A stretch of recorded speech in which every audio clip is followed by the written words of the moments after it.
पल्लवयुगाम् पद्मासनस्तां श्रियम् वासल्यादिगुणोज्ज्वलाम् भगवतीम् वन्दे जगन्मातरम्।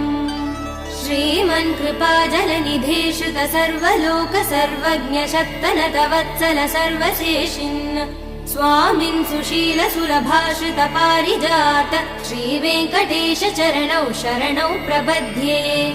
श्रीमन्कृपाजलनिधे श्रुत सर्वलोक सर्वज्ञ शक्तनत वत्सल सर्वशेषिन् स्वामिन् सुशील सुलभाश्रित पारिजात श्रीवेङ्कटेश चरणौ शरणौ प्रपद्ये।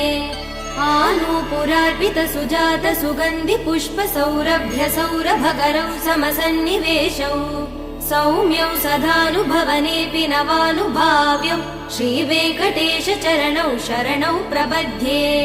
सद्यो विकासि समुदिद्वर सान्द्र राग